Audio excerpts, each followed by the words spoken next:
All right, I see I have no objections. Great. All right, ladies. So if you can all go to the chat room and type up for me, how are you feeling today? How are you all feeling today? Just one word or a couple of words.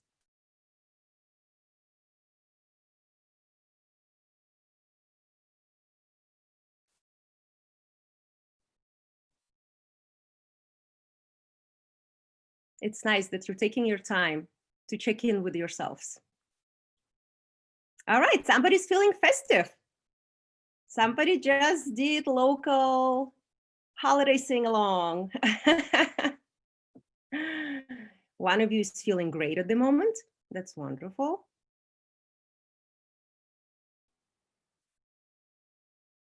Zarmin, did you do the thumbs up?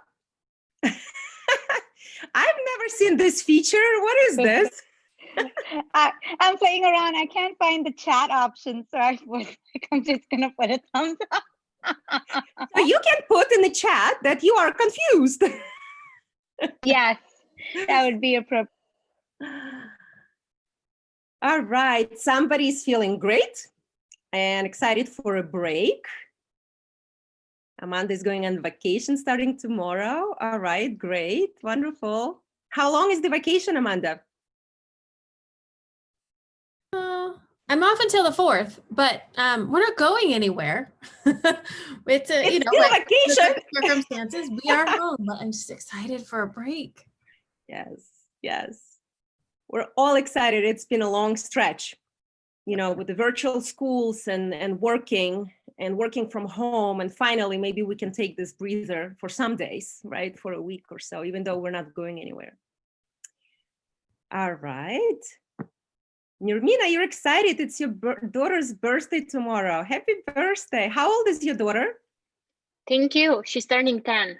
She's turning 10. So it's a big 10. Yeah. She's the same age as some of our daughters here today. Nice. All right. Anybody else? How are you feeling? Seems like it's a nice, festive, great mood. So tonight's masterclass will be a nice prevention. If you ever feel anxious, and I'm pretty sure we all do at times. So that would be great to learn some skills. And what made you join this masterclass?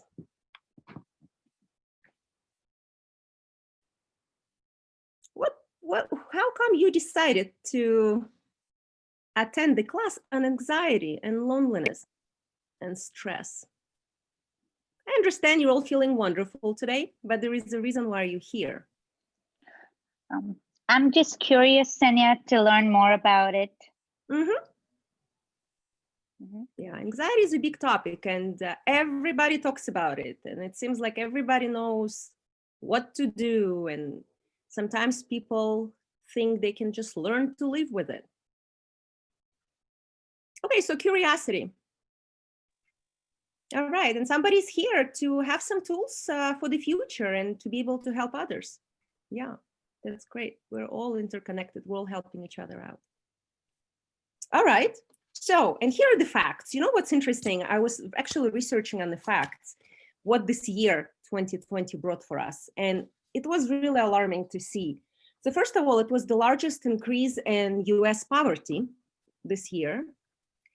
The prescription of Xanax, which is the anti-anxiety medication, increased by 3 times, as well as antidepressant prescriptions, just this year alone. Pandemic also led to an increase in alcohol abuse and drugs. And I think the most profound thing that happened, in my opinion, is that this pandemic actually helped surface, it brought out to the surface all of the traumas that we carry inside and brought out all of the issues that we've been avoiding for so long. And with that, the rates of divorce skyrocketed again. It's not that it's never been light, but especially this year when people were supposed to be living together, they realized that for so many years, it just didn't work, and they were trying, to put the crumbs under the rug, and unfortunately didn't work.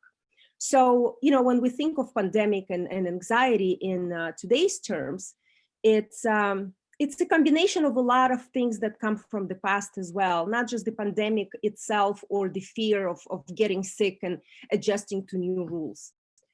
So as I mentioned before, many of us think that if I get control over my anxiety, I learn to live with it.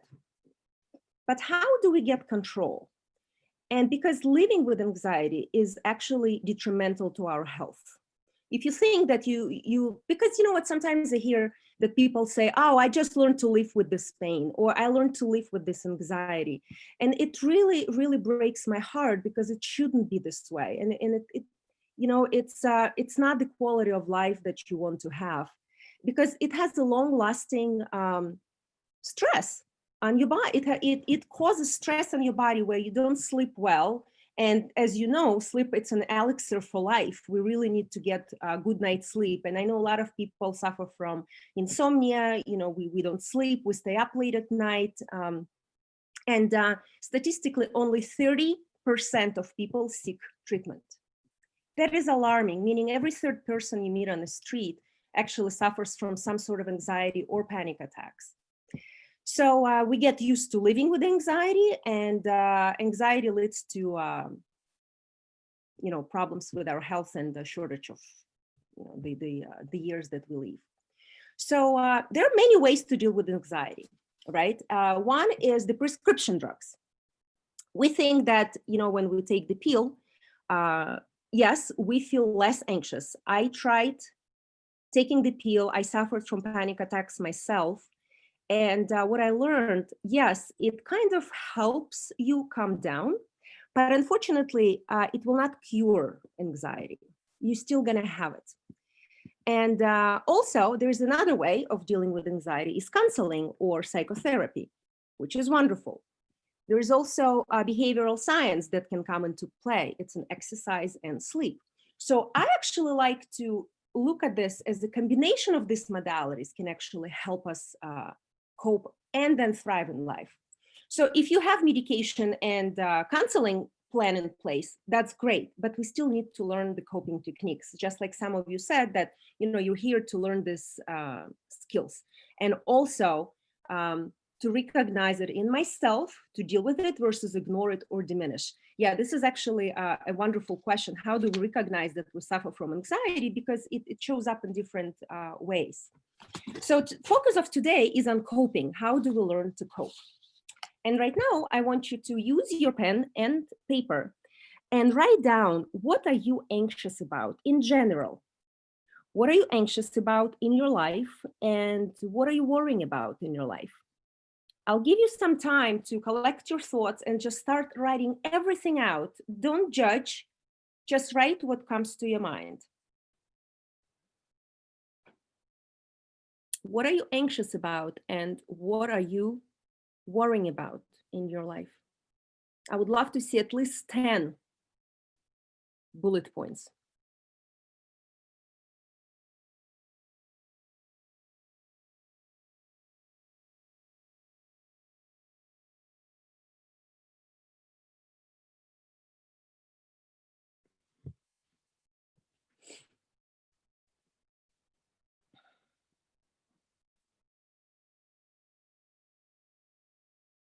Or if you find yourself not being able to fall asleep fast at night, what keeps you up?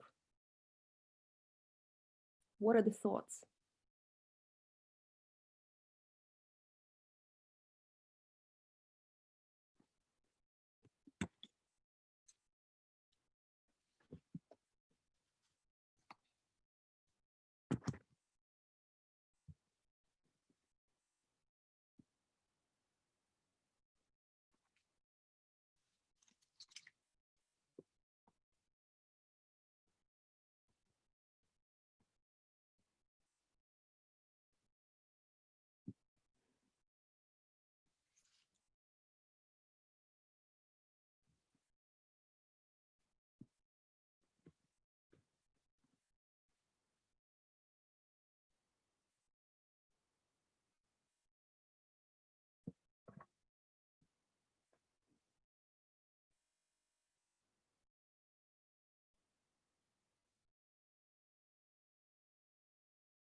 And let me know when you're done, because I don't want to rush you, because it's very, very important to bring it to the conscious level of what worries you in life. Because when we hear the word anxiety, I have this image of something just swirling in my head, and it's too much to untangle. I don't even know where to start. So this exercise actually helps untangle.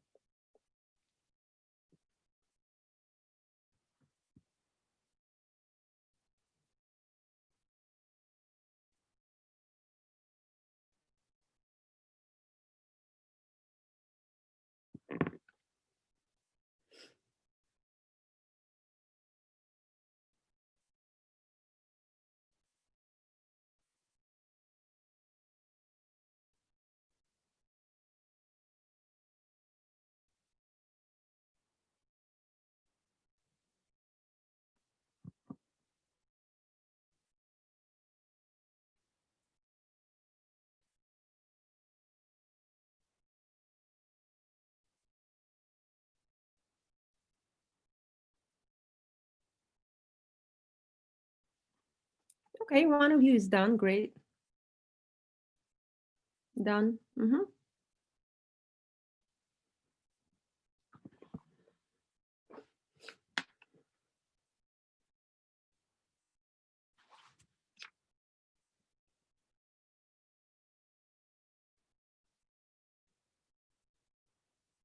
All right, we'll get back to this list. Okay, somebody only came up with 6 and is stuck. It's a good start. It's actually a good start that you realize that you're really stuck. That means that I would assume you feel anxious on many occasions. You just don't know what the source is and what it is. It's just a very unpleasant feeling. And how do we know? One of you is asking, how do we know that you're feeling anxiety versus something else? How does it feel to you? I normally know if I feel very, very anxious, it's almost like an overwhelming feeling. I don't know where to start. I have to really slow down to figure out what is it that I cannot handle at this moment. Also, I start speaking very fast. What do you experience, guys, when you feel anxious? Especially those that actually recognize that you are experiencing anxiety and nothing else. Shortness of breath, tightness in chest, sweating.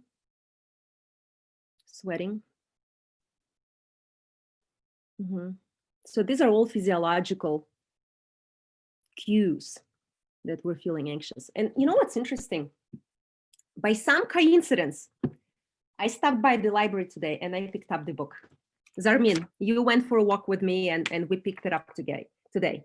And it's just something that I was always interested in. I admire Greek philosophy a lot since I studied it, and I keep on rereading these books over and over again in my lifetime, and I always find something new. Yeah, somebody said somebody becomes dizzy, heart pounding, then you worry about worrying. Yeah, like what's wrong with me? Why am I experiencing this? So Stoicism is something that I was always fond of. And I said, okay, while I'm waiting for the Zoom for our masterclass to start, let me just read through, just go through some of the pages. And you know what I found? Well, first of all, Stoicism, if you don't know, it teaches us to develop self-control in life, despite all the hardships. That's what they're big on. And what they said was, it is our perception of things rather than the things themselves that caused most of our trouble. That's one.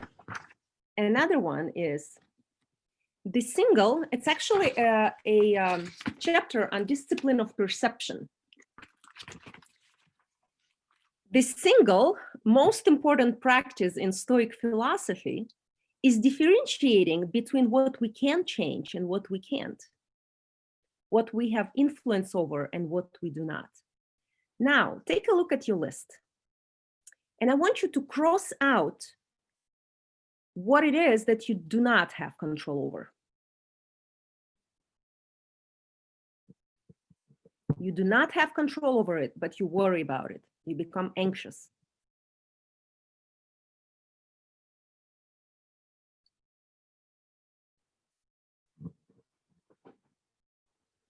Zarmin, I see you smiling. I've crossed out like 3 already. Yeah.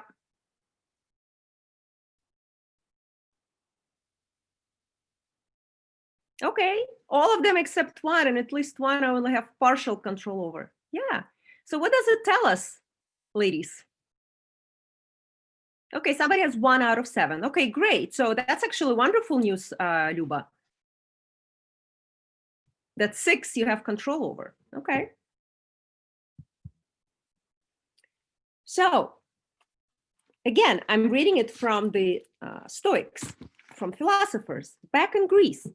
If we can focus on making clear what parts of our day are within our control and what parts are not, we will not only be happier, we will have a distinct advantage over other people who fail to realize they're fighting an unwinnable battle. So when we have anxiety, most of the time, we are fighting an unwinnable battle. Why are we doing it?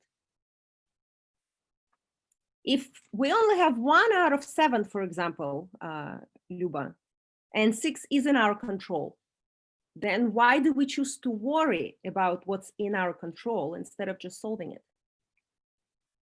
That's the question.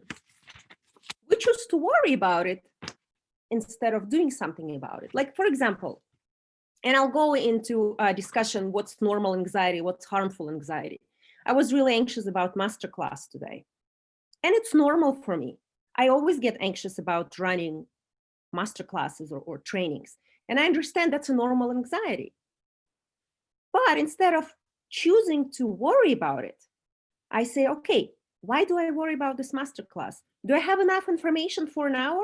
Yes, I do. Do I know what to say? Yes. Do I have enough exercises for participants? Yes. So I kind of speak to myself about it instead of being anxious. So I just recognize at that moment, okay, I have this normal anxiety, which actually very, very normal to worry about when you go on stage, when you have to do something in public, when you have to go for the interview, when you have to meet with a lawyer or your, I don't know, ex-husband, or have to prep for exam. This is actually absolutely normal to worry. But what do we do with that worry? That's what matters. So some of us choose to just worry about it. And some of us just trying to understand, okay, that adrenaline rush that you get, because anxiety is a natural reaction to real stresses. Again, anxiety is a natural reaction to real stresses. So that adrenaline rush that you get before prepping for exam and going for important meetings, that actually serves us well in the circumstances. When I worry about taking an exam, I will study a little bit more. So that adrenaline rush actually helps, right? So you crossed out, okay, somebody has a habit to worry about everything. Exactly, that's very well put, Luba. It is a habit of our minds. Instead of choosing to work on it, we choose to worry about it instead of doing something to fix it. So, bottom line, one of the coping mechanisms is actually recognizing what it is that's within your control and what it is that's outside of your control. And if it is within your control, what are you doing? Can you give me an example what it is that you worry about that it is in your control? Just throw an example here in the chat. You worry about it, but it is within your control. Let's have an example that we can relate to. Health. Okay. So, do many of us worry about health and how long we're going to live? We all want to be healthy. But we can choose to worry about it, or we can choose to change our lifestyle right now, today. So that's one coping mechanism. Again, it's a habit of your mind. You learn, it's like, the example that comes to mind, when you live in a house, you walk into the front door every day and there is a hook on the left. and you constantly walk in and it's a habit, you put your coat on that hook on the left. But when you move, there is no longer a hook, and you still continue, trying to put your coat, but there is no hook. So it takes some time to rewire your mind that there is no hook on the left, now it's on the right. It's just a matter of developing a new habit. So Luba, to what you said, the answer would be just start rewiring your brain instead of like, why do I worry about this stuff? What can I do? I worry about health. Okay, great. What can I do today? What do I need to do today? To change my diet? To start exercising? Maybe go check your heart? Consistency, Miyuki, you said consistency. Can you please tell me what you mean by that? You worry about consistency? That's in your control, or? I tend to, I'm a really terrible habit builder. And Zarmeen knows this too. Like I've tried so many 20-day program, 4-day, I cannot complete them. I have horrible tendencies with habit building. And when you have 3 kids running around, sort of consistency and pattern and organization structure is important. But I tend to fall into one. I'll find something that works, and there's one poking over there. And then sort of we fall out of it, and then I have to rejig. And that whole thing tends to create more stress that I don't need. And it is totally within my, in theory, generally should be in my control, because at the end of the day, I'm running the house, right? Yeah. But I just have, and then it becomes an extreme stress for me to try to build that habit. And it's so I sort of go in a loop. I'm trying to build a habit because I know I need to in order to maintain a balance, or sort of to keep things moving along. And I think I'm going along really well. And then I break out of the habit, and then it becomes a stressor to rebuild the habit. So it's just sort of a bad, and it depends. Sometimes you sort of realize that it's a cycle and you can move it along. And then there's other times that it just sort of goes everywhere, and then you lose that control. And then I get in a mode of questioning, why do I need the control? Why don't I let things go more free flow? So there's a sort of that. Because it creates stress. You have the answer. It creates stress in you. But then again, I don't like not being able to do things free flow either. So I have this like a weird balance that I have to sit on, but I fall off of it because by nature, balance is hard to keep. Yeah, let me give you this example. And I'm sure I'm assuming everyone has children here. Yes. Remember how when we had toddlers and pediatricians were telling us how important it is to keep the structure of the day for a child. Why do you think that is? That they have to go to sleep at the same time, have lunch at the same time, just to have that structure in the day. Why do you think that's so important? And trust me, it is still important for us, for adults. Because when you know what's coming, it's predictable. And what's predictable does not cause anxiety.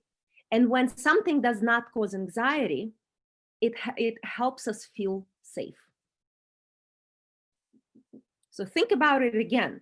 When we actually, this is one of the coping mechanisms that I wanted to cover. And since Miyuki, you brought it up, it's just very timely. Again, let me repeat this. When we have our day structured, especially during pandemic, especially when we live in times of uncertainty, because our mind cannot function well, cannot function productively when we are uncertain of certain things. But when we can actually build in some level of certainty into our lives, that actually helps, it keeps us feeling safe. It's something you can predict. It's not scary. That's why organization, the structure of the day is super, super important. You can actually write it down into your coping skills, how to cope with anxiety. It's a structure of the day. It might sound boring. I have to do this every day. 10 o'clock I exercise, 1 o'clock I have lunch. But you know what, in the long run, it's better to deal with this boredom than stress, because at least this organization can help you feel certain You know what's coming, just like a toddler. He knows that the dinner is coming, and then he knows that he's going to get his milk, and then he knows he's going to go to sleep. Sonia, are you talking about routine? Because Mhm. I've read that routine is very grounding. Mhm. So even if Routine. you have your breakfast at the same time every Yes. day, that can be a very stabilizing thing, as Yes. simple as that is. It's absolutely, it's exactly what I'm talking about, because again, it creates certainty. We suffer from anxiety when we are uncertain. So let me get back to discussing. So I already discussed what's normal, right? Again, anxiety, it's a natural reaction to real stresses, but for some reason we worry about worrying. There is really no, threat coming our way, and we have this. So it is sort of a habit of our mind, just like Luba said. It's just a habit. I'm just used to worrying about this instead of solving it, right? Zarmin, you said predictability is safe. Exactly. It works for toddlers. It works for adults. This is just how we're wired. What is run, Luba? You mentioned run. Running? Yeah, running, like exercising. Like sport, yeah. Yeah, you can control this when you schedule your exercise activities. Okay, but what's harmful anxiety? When there is no threat and there is no possibility of crisis. So the difficulty comes in learning to tone down that automatic response, because anxiety, again, it's an automatic response to real threat. So but anxiety becomes harmful when there is no threat and we still have that automatic response. How do we tone it down? How serious is the danger really? How likely is the threat? These are the questions you should always ask yourself. And if you guys read this book, this is what comes to mind, Sapiens by Yuval Harari. Remember what he said? What actually makes, what distinguishes us from animals is that we come up with stories and we believe them. Humankind is capable of coming up with stories and believing them. What it means is that, our imagination is making it worse. Like we live in a constant future hell. We are imagining that X, Y, and Z is going to happen, and we believe this. What are we doing to ourselves? We're just used to behaving this way. We're used to thinking this way. And I think if we want to have a quality life, we really need to start rewiring ourselves. That hook is no longer on the left. The hook is on the right. And through time, you'll get used to it. So, Sonia, I have a quick question. Yes. So you said harmful anxiety is when there is an automatic response and there is actually no threat. Because so look, why is this happening? Is this happening because your body is just used to now being worried about everything and it doesn't know how to self-regulate anymore? It's like a reflex. Yeah, you're used to it. It's a habit. It's a habit of our mind to react to certain things certain way. It's like a reflex. It's an automatic response when there is a threat, but when there is no threat, we still automatically respond to it, even to things we cannot control. It is automatic. So the most difficult part here is that we're still going to continue having this automatic response, right? But how do we tone it down? Because it is in our control to tone it down. So there are people that I've read that have this low level of anxiety all through the day. They wake up with it. It's just there all day. They go to bed with it. Is that what you're talking about when you say that it's always there? There's really no threat, but your body is always just in like a low-grade panic mode? Okay. Mm-hmm. It's like a consistent background noise that's always there.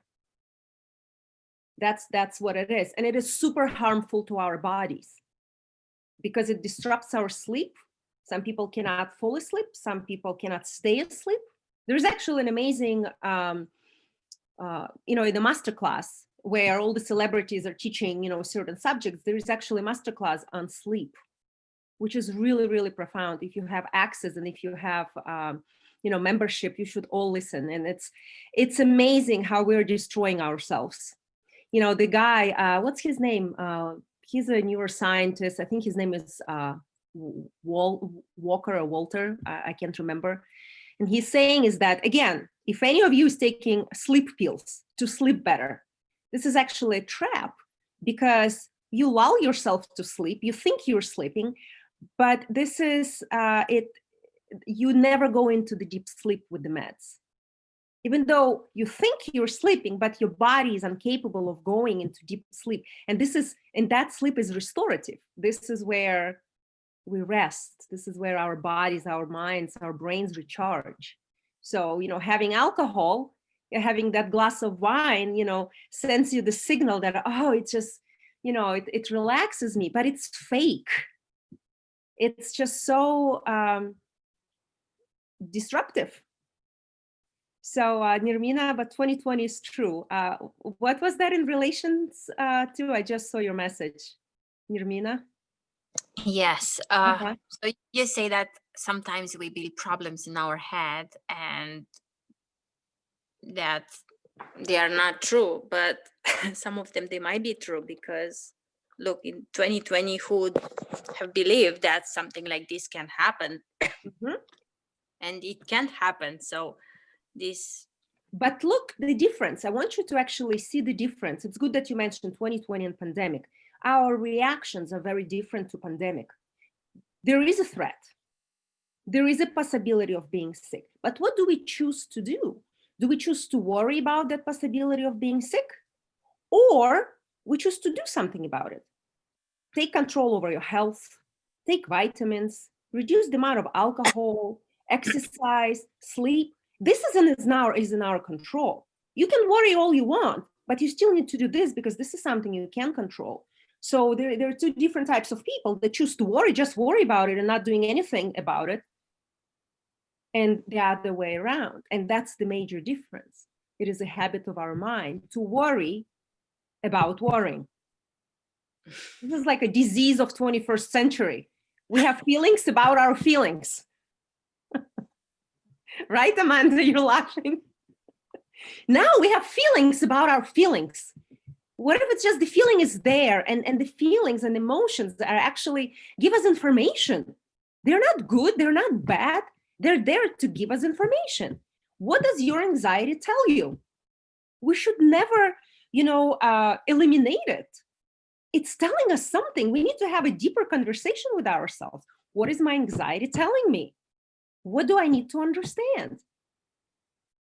And by popping the pill, yes, you keep the anxiety at bay. It lowers, those, tremors that you have and sweat, that comes. But you're not curing yourself. You're still not having these conversations like what worries you. And if half of your list is stuff that's out of your control, why are we destroying ourselves?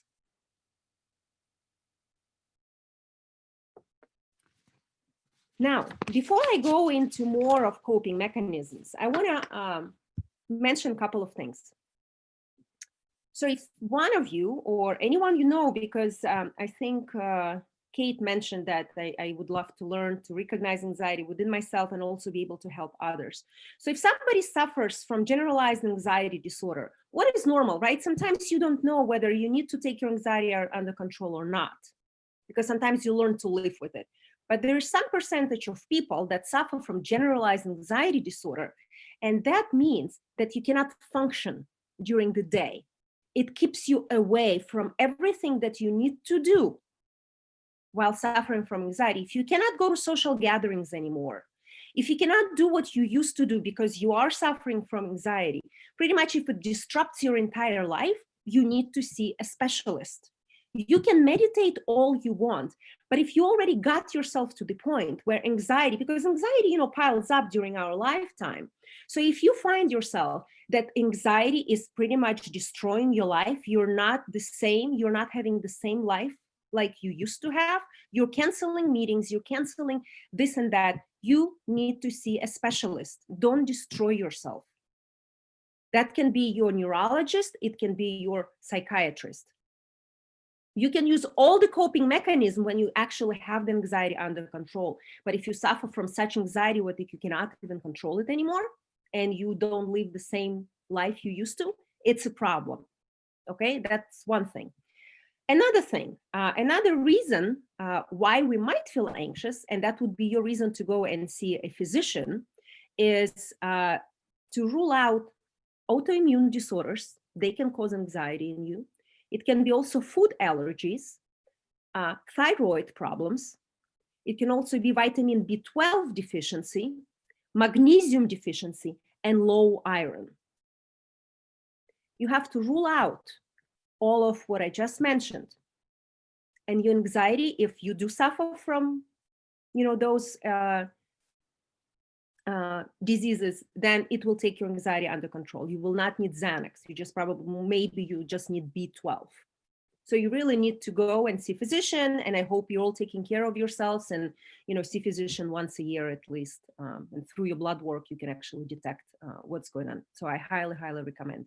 Now, if you've done all of that, let's talk about coping. So one of the mechanisms we already mentioned, that was structure of your day. I'm not going to go into details. The next one is relaxation. It's a preventative method. But the problem is we don't know how to relax anymore. If we think that sitting in front of TV or scrolling through social media on your phone is relaxing, it is not. It is not that level of relaxation that your body needs, that your nervous system needs to come down from all the stresses of life. So relaxation is when you close your eyes and you just stand still, or in the shower, where you can actually completely relax your body. I think there are lots of meditations also where they guide you through relaxing every part of your body. It was actually really profound for me once I had it done. I never realized that. I thought once I'm down on my bed, I'm relaxed, but I'm not. Because once I started going, I'm like, okay, my neck is not relaxed. Why am I so tense? And then my back is tense. So, going through that meditation yourself will relax you. Also, breathing exercises, deep breathing exercises is great. I say this to everyone, to adults and to children. When you feel angry, when you're about to blow up, first you need to do is breathe, like breathe. That's how you get your anger under control. Breathing exercises. Okay, so relaxation, slowing down, closing your eyes, listening to pleasant music, breathing exercises, because it increases supply of oxygen to your brain. So it's really, really helpful. Then, needless to say, reduction of alcohol, tobacco, coffee, and drugs, because they put us into the false relaxation state. I'm not saying to get rid of it completely, just reduce. Also, exercise, because endorphins create a feeling of calm when we exercise. And it doesn't mean going to the gym. Exercising, walking, brisk walk for an hour, biking, lifting weights, whatever rocks your boat, you have to move because of the endorphins. Even if you don't care about the way your body looks, just for the sake of having those endorphins. Okay, it creates feeling of calm and positive mood. Sleep, at least 7 and 8 hours of sleep. I really, really highly encourage you to listen to some lectures on sleep, the importance of deep sleep, how restorative it is for us. Meditation, I already mentioned that. It helps you, find that inner center that you can always connect with when you are in this overwhelming state. Another one, change your reaction to an event. We talked a lot about this today. These are the habits of our minds that you can change. It's not the left hook, it's the right. It's the reaction to event. Yes, there is pandemic. Yes, there is threat. Yes, we might all get sick. Can we control it? Somewhat, wearing masks, washing your hands, whatever else you do. But what can you do to make yourself a little bit healthier? Right? We're just worrying about getting sick, but I would actually turn it around. Worry about not making yourself prepare your immune system to fight in case you get sick. Just switch your perception of it. Now, let's talk about to-do lists. I think a lot of us get really, really overwhelmed from the amount of X, Y, and Z on our to-do lists. It's never-ending list. Oh, somebody just joined. So, again, before we finish, we have 15 minutes. I want you to do another exercise. Right now, today, I want you to write down everything that comes to mind. Imagine it's a sprint. You don't have 5 minutes to think about it. I give you just 1 minute.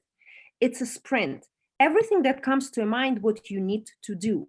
What's on your to-do list? I know during holiday season, you might have more than normal, but it doesn't matter. I give you 1 minute. I'll time it. Go quickly in your mind. What is it that you need to do? What's on your to-do list? It can be as simple as, your coat is missing a button, and I've been thinking about this, that my coat needs a button. Write it down. Button. Okay, 1, 2, 3, go. You have 1 minute.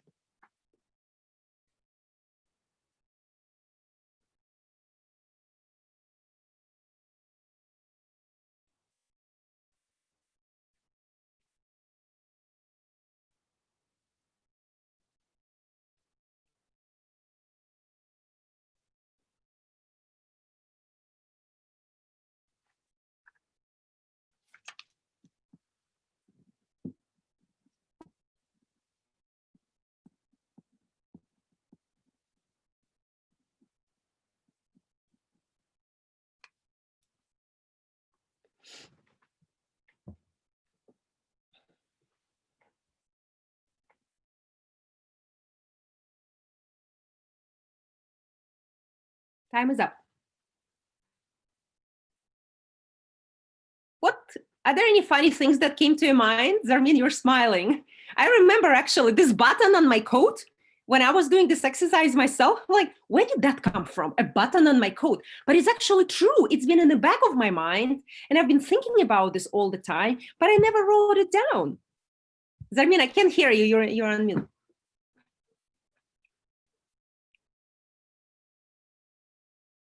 Can't hear you. Just Amazon, lots of Amazon still.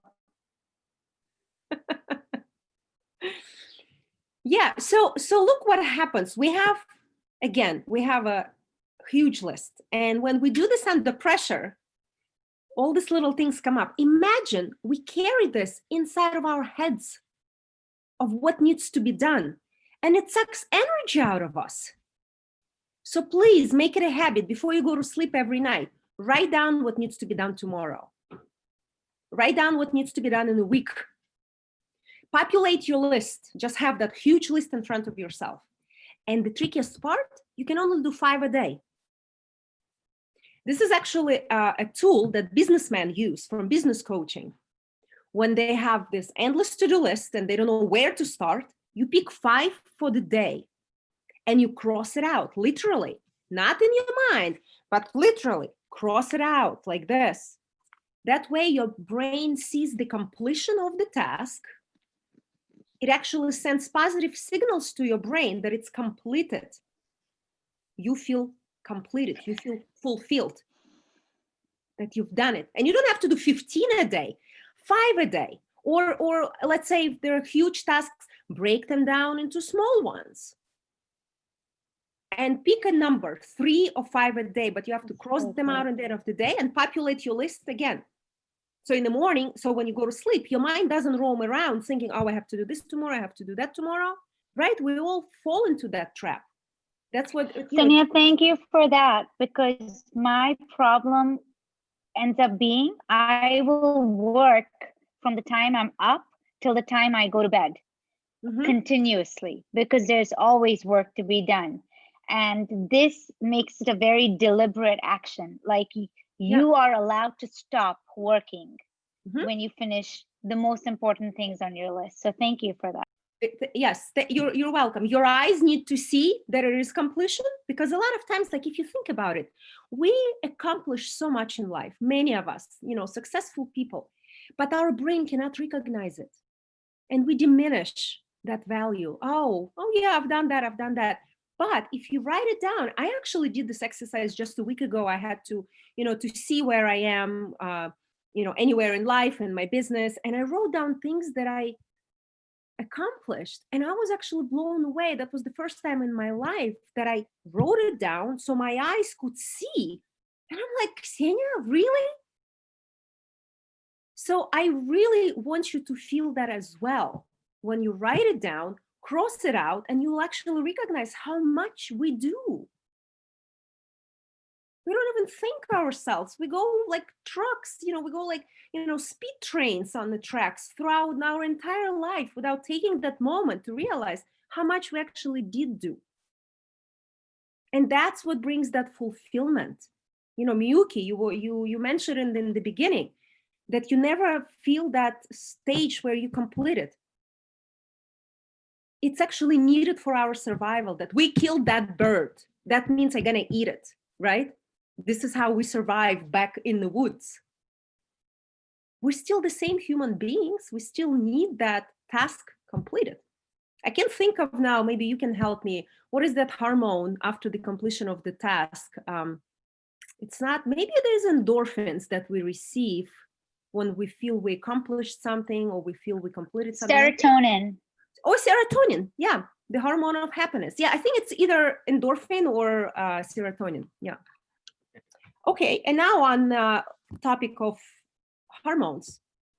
If you get involved in the community, actually there was a scientific study done on the brains of volunteers, and their levels of oxytocin were so much higher than in people that don't help.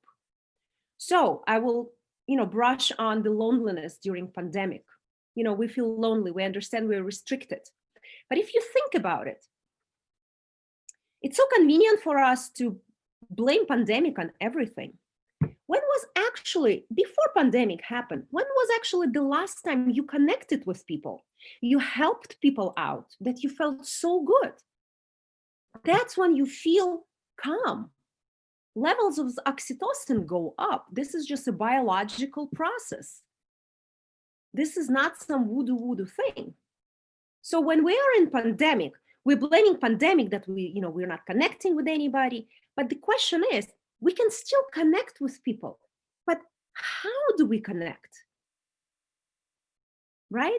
So what I believe that, that's the feeling of loneliness that we experienced during pandemic is not about pandemic, and it's not about that we're separated from other people. We're still connected, but the level of connectedness is very, very different. Just a quick text, how you doing, is not what's going to fulfill us. It's not what's going to send oxytocin to our brain. It's that conversation that you can have on Zoom, deep conversation for an hour, or having that 6 feet away from each other walk with a friend for an hour, and having, not talking about the weather and masks and what else, but having that deep, soulful conversation. So with that, you'll help, the oxytocin level is going to go up and you'll feel less lonely. So I just want to change that perception of pandemic and loneliness. It is really not about pandemic and loneliness. It is about how we in general connect with people in our lives. This is actually brilliant, litmus test. If you felt super lonely, it's something that, again, emotions give us information. What am I lonely about? Maybe all of a sudden you realize that you're actually not fulfilled in life. So it's not about that you cannot see your friends or party with your friends. You're actually empty inside. That loneliness is telling you something, but we're brushing it off. We don't want to feel it. We stop on a traffic light. We check our phones. We cannot tolerate loneliness. We stand in a supermarket, in a line. We can't just stand and observe the scene anymore. We're running away from the feeling of loneliness, where in fact, we have to get a little bit closer to actually understand what loneliness is telling us about. It's a sign. So I would love to change your perception of what loneliness is. It's not that I just cannot hug my friends. It also can be that loneliness inside and the level of connection that you create in your life. And if it's something is missing, it's actually a wonderful year to realize it for your life. And if this pandemic brought out all the, past traumas in you, and all of a sudden you don't recognize yourself, it's about time to take care of your health and go see specialists. And thank 2020 that it happened, because you would probably be carrying it for other 5 years until some real health issues hit you. So it's all about prevention. We can cope, but we have to be a little bit conscious of doing it, actually doing it. When we relax, when we need to relax, we really lay down and relax. We close our eyes, we listen to the music. So really be mindful. And it's really comes down, if you think about it, comes down to self-care. This is what self-care is. It's not about manicures. It's not about spas and massages. This is self-care. And on that note, we only have 4 minutes left. If anybody has any questions, please shoot them to me in a chat and I'll answer. And I actually have another masterclass coming up on self-care in January, free masterclass. I'm thinking of having, various masterclasses once a month, because I just love doing this, okay? I just love doing this. I love teaching and I love connecting with people, and I love helping. So also I have another workshop coming up in January on setting your goals. If you have any New Year's resolutions and you've been always failing and you don't know how to achieve them, welcome. And also I have another workshop on parenting teenagers, preteens and teens, how to increase the level of communication, how to deal with difficult situations, and everything that has to do with teenage life will cover. So that's what's coming up. Stay tuned. Thank you. Thank you for being here with me. I hope this was helpful. And you know where to find me. Okay, I have a question before you go from one of you. How to help a friend who's going through panic attack real time? This is actually a really, really good question. Okay, if this helps you, this is what I did. I have a friend who is father is not feeling well due to he caught COVID, and the level of care in Russia is really not that strong, and she does suffer from I believe generalized anxiety disorder, because her life is completely distracted and she doesn't want to talk to anybody. She cancels all the meetings and she doesn't respond. And I felt grieving in the beginning of it all, as if I lost a friend. But then I realized it's not about me. Okay, how can I help her? So to answer your question, how to help a friend, just to let friend know that you're there. What I did, I dropped off some candies. I remember I bought some macaroons in our local bakery at Souk, and I just dropped it off in her mail saying that I'm thinking of you. Like little gestures like that, just to let people know that they're being taken care of and you're thinking of them, because you can't really, they need to make the decision that I don't want to live like this anymore. I said, listen, something is off. But it's not my level of responsibility. I cannot save my friend. All I can do is just be there for her, respect her boundaries. If she doesn't want to talk, she doesn't want to talk. It's not about me. This is how she learned to deal with stresses. Whether they're productive or not, that's a different question. Just be there. When we say be there, not necessarily sit there physically, but let them know that if anything, you're here to listen to them, and their life is their responsibility. We cannot save people if they don't want to save themselves. Okay, so I hope I answered your question. Yeah, you cannot reminding them that what they cannot control, it's not going to be productive. You know why? It goes the same when child has a tantrum, or when we have tantrums or panic attacks. The way our brain functions, emotional brain is working, then our logical brain shuts down. So explaining to someone who is going through anxiety and through panic attacks that, why are you stressing about this? This is something you cannot control, is pointless. The person is just not going to hear. Just like a child, being in, throwing tantrums, and you're trying to why are you doing this? You need to do it. The child just doesn't hear you. And because we're built this way. When we're emotional, we cannot be logical. That's it. So no, explaining that they cannot control it, that's just not gonna work, unfortunately. Yes, thank you to everyone. And I'll see you soon, guys. Thank you, Senya. Thank you. Thank you. And please have wonderful holiday season and see whether you can change your feelings about your feelings. Thank you. You're very welcome. Bye. Bye-bye. Thank Bye-bye. you. Thank you, Ksenia. Thank you so Bye. much. You're very welcome. So appreciate. Yeah, it's very good. Thank you. Я рада, что ты пришла. Конечно,